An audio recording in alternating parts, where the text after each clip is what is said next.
Esu Druskininkuose, kur pasiruošimą Europos krepšinio čempionatui pradeda Lietuvos vyrų nacionalinė krepšinio rinktinė. Sportas ne tik gražus renginys ar žiūrovų atodūsiai, tai ir kova dėl rezultatų bei pergalių. Kai žaidžiama pagal taisyklės, tai varžovai prieš varžybas ir po jų paspaudžia vienas kitam rankas, taip parodant, kad jie nėra priešai, o yra tik varžovai. Kitaip vyksta, kai kova vyksta dėl gyvybės. Pasikalbėjimų apie kovos prasmę ciklą norėčiau pradėti su gerai žinomu treneriu Tomu Pačėsu. Išgirskime, ką jis mano kaip kovotojas karys aikštelėje.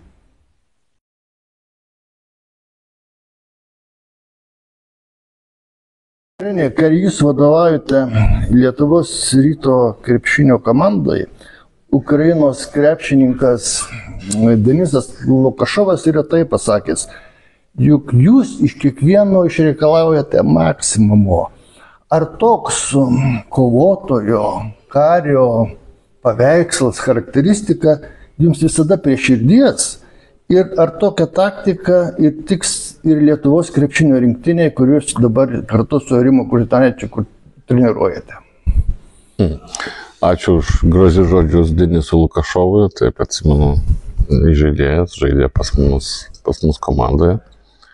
Dabar ir ne vienas ukrainietis krepšininkas žaidžia Lietuvos komandose, atsižvelgiant į šitą situaciją visą geopolitinę. Bet manau, kad trumpuoju periodu, grįžtant į jūsų klausimą, kas liečia maksimalius tikslus, žinot, čia vis tiek tam trumpam periode reikia, tie motyvaciniai dalykai yra šiek tiek kitokie negu klubiniam krepšinį ir mes turim rasti, kaip prisibelsti prie krepšininkų ta gerąją prasme, kad ta motyvacija išeitų, būtų sužadinta ir jinai užsiliepsnotų ir išsprogtų jų viduje, be tų, žinot, be visokių papildomų, ten kažkokių gal radikalių žodžių, veiksmų ar panašiai, nes čia yra vis tiek toks išmatavimas kitoks, nes čia yra Lietuvos rinktinė. Ir tai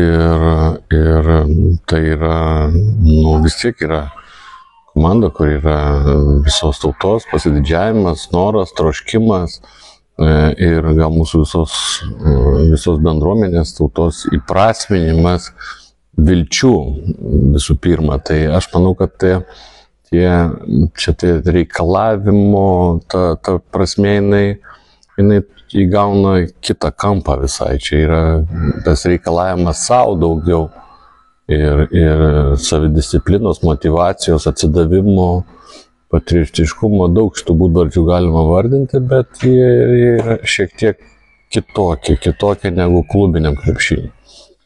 Jūs 97-98 metais žaidėte Odesos Bipo Moda komandoje. Ir aš manau, sekdamas jūsų kaip žaidėjo charakteristiką ir matydamas jūs gyvenime, nebejoju, kad jūs kovotojas buvote ir tuo metu.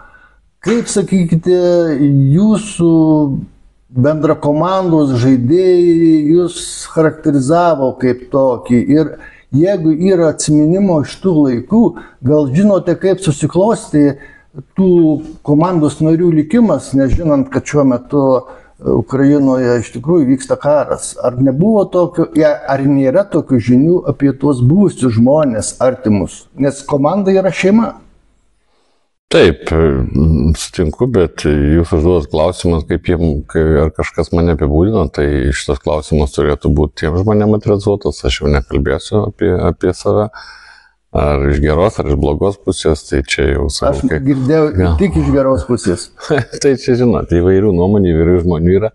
Bet iš tikrųjų teko, aš buvau, tai buvo įdomus, tarp kito labai sunkus laikotarpis tuo metu Ukraina, nes Ukraina išgyveno visai tam tokiam, kitam etapė buvo negu Lietuva, tai įdomi patirtis buvo visų pirma. Ir Odesos modoje žaidžiau pusę metų, paskui ten įvyko visokios perturbacijos su savininku ir teko palikti komandą, baigiau Kauno Atletę tą sezoną su to pačiu Rimu Kurtinaičiu. Bet tai be abejo, aš ir dabar palaikau ir santykius ir gal ne kasdieną, bet seku, kaip toj komandai žaidėjai, su kuriais teko bendrauti ir ypatingai, kaip ir minėjau, šiuo metu. Tai ir Olegas Juškinas, vienas iš jų, jis gyvena dabar Odesoje, mes ir susiskambinom ir su žmonais ten gyvena. Drugačionokas ir Pudzirėjus, toks vadimas yra jau Odesitai. Su Igoriu Mulčianovu teko žaisti metus laiko, su Igoriu Harčenko irgi teko žaisti, aišku, pagrindinis mūsų Lionė Jeilo toks buvo irgi 4 numeris sunkus kraštas. Tai aš seku, kaip jie būna, mes gal nepalaikom intensyvių santykių, bet visą laiką įdomu ir Facebook'e, tuose socialiniuose tinkluose, ir susirašom, ir pasveikinam ir su keliais teisėjais Ukrainos irgi palaikom santykius krepšinio. Aišku, labai gaila, kad išėjo iš mūsų, teko žaisti toje komandoje centro puolėjas, žinomas ir Lietuvos bendruomeniai krepšinio, tai Okunskis ir žaidė Lietuvos Rytėje, neklystu, ar metus, ar 2 tikrai. Ir paliko jau mus liga. Taip kad daug tokių yra ir prisiminimų gerų visų pirma, nes šita nacija yra labai draugiška ir nuoširdi visų pirma, ir tas bendrystė įgyta krepšinio aikštelė, jinai persikėlė ir už jos ribų, taip kad malonus prisiminimai visą laiką ir sakau, tas ryšys, tas sekimas vienas kito vis tiek jis yra. O dabar grįžtant į Lietuvą, grįžtant apie jūsų ir Kurtinaičio tandemą, tai aš manyčiau labai yra ryškus Lietuvos krepšinio federacijos prezidento Mindaugo Balčiūno apibūdinamas, kad jūs esate abu pasižymėję kaip kovotojai, žaidėjai ir kaip treneriai. Kaip jūs pats matote šį tandemą, tai yra jūsų ir Kurtinaičio treniruotėse, draugiškose varžybose ir oficialiuose varžybose? Kaip jūs vienas kitą papildote? Nes abudu esate patyrę tiek žaidėjai, tiek treneriai. Aišku, Kurtinaičio patirtis yra kaip ir žaidėjo ir jo titulų tas arsenalas iškovotas yra žymiai didesnis, jis yra daug daugiau pasiekęs kaip žaidėjas. Kaip treneris tikrai yra daug labai pasiekęs tiek su užsienio komandom. Tai čia nekvestionuoja tie dalykai ir aš nesiginčiam, kas geresnis, kas blogesnis, bet jisai su pirma mus vienyje ilgametė draugystė, su antra ir vienyje mus daug bendrų kampų žiūrint į krepšinį ir matant vaizdą tom pačiom akim, tai mums yra daug lengviau, mes esam, gal pasakyčiau, bendraminčiai. Ir šitas, žinot, tas tandemas, jis ar bus sėkmingas visų pirma, irgi priklauso labai nuo žaidėjų, nuo kaip mes visi pasiruošėm, ne tai, kad mes paruošėm juos, jie turi norėti, jie turi daug ambicingų žaidėjų, daug jaunų, daug turinčių ką įrodyti, o mums dabar oficialiuose rungtynėse mums gal pasisekė šiek tiek, nes mes sudalyvavom 2 languose, tai iškovavom visas 4 pergalės, tai kol kas taip tas kelias, ta kryptis nėra bloga, bet dabar atvažiavo į rinktinę tie, kas norėjo, kas nori atstovauti. Ir manau, kad su tom ambicijom, su vyrtrenerio visų pirma matymu ir motyvacija, jinai galų gale, manau, kad vis laik buvo, bet gal kažkur pritrūkdavo kažkokių detalių.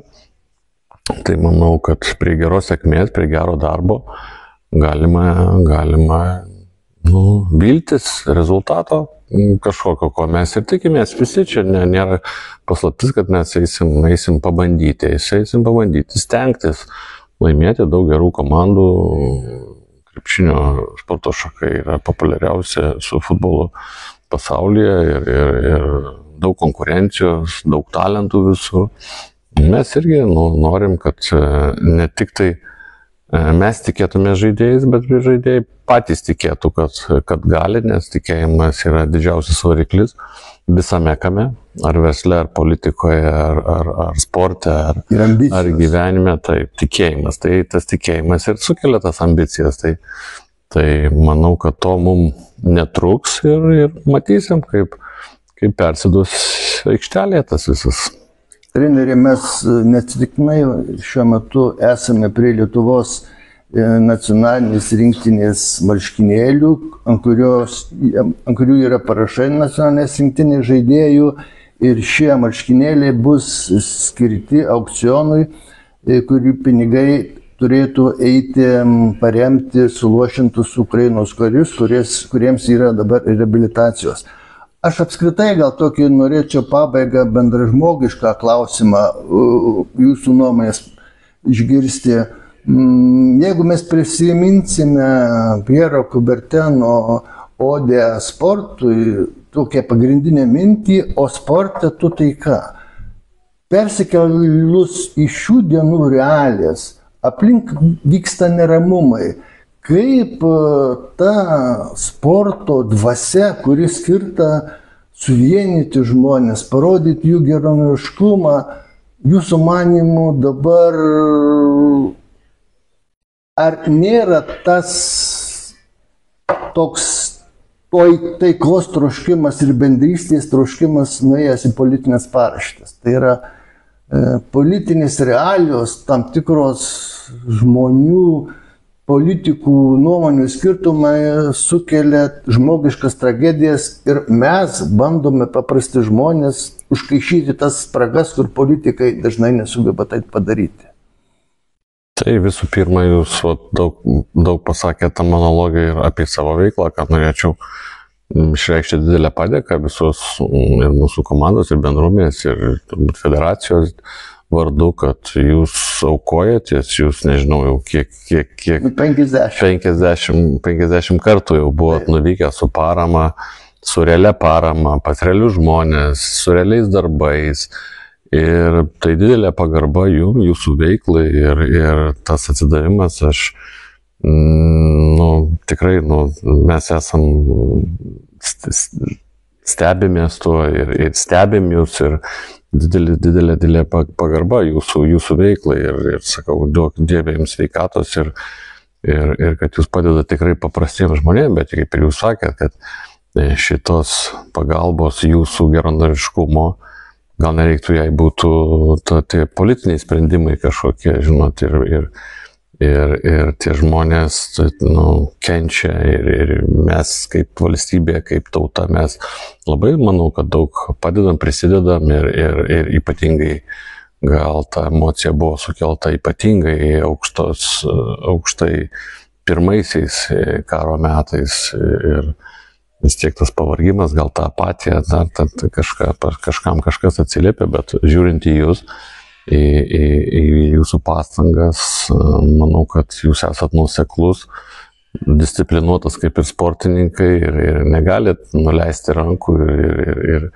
ir numoti ranką į visą šitą ir sakau, tikrai mes ko galim, tuo pasiruošę ir padėti ir padedam, tai manau, kad žinot, dabar labai tie subtilūs momentai ir žinom, kad emocijos yra labai banguojančios ir atsakinėti ir taip tiesmukiškai, kas galėjo padaryti kažką geriau, ar aš kalbu ne apie priešus, aš kalbu apie mus, apie pačius ukrainiečius ir čia, žinot, labai subtilūs momentai. Nesinorėtų ten kažkaip tai žarstytis nepamatuotais žodžiais ir manau, kad vis tiek tikslas yra vienas, tai ką, nes tikrai labai gaila žiūrint į visą tai žmonių tragedijas ir kaip mamos, žmonos praranda artimuosius, tai čia yra, sakau, nesulyginami dalykai, nepamatuojami dalykai. Mes nesam, aš atsakau, seku kelis mūsų žmonės, kurie važinėja, padeda, vat jūs, dar keli, kurie tikrai žino realią padėtį ir fronte, ir bendrauja su žmonėm, kurie grįžta iš ten, kurie važiuoja, kurie...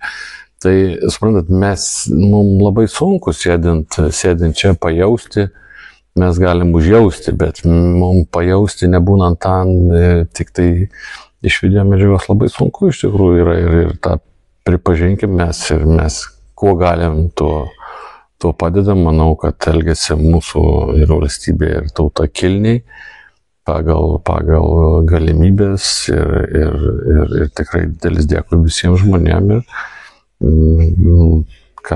tik stiprybės ir kuo greičiau, kad viskas pasibaigtų. Treneri, jūs labai jautriai pasibeldėte į visų klausytojų ir žiūrovų širdis. Aš manau, kad tokia jautri kalba suras širdis ir jūsų žaidėjų, nes abipusis ryšys tarp žmonių esančių vienoj komandoj, o jūs esate nacionalinės rinktinės treneris, ir žaidėjai išgirsta rūpestį, kad jie gina, kovoja dėl rezultato, kad Lietuvos valstybės vėliava pakiltų aukštai ir aukštai. Aš jums linkiu, treneri, kartu su treneriu Kurtinaičiu, būti džiaugsmingai ant pakilos ir džiaugtis tą laimės akimirką, kuri bus Lietuvos rinktinė verta ne tik tai likimo, bet ir jūsų kruopštaus ir nuoseklaus darbo. Ačiū Jums už pakalbėjimą, treneri. Ačiū Jums, bet Jūsų šitas palinkėjimas nuskambėjo kaip įpareigojimas.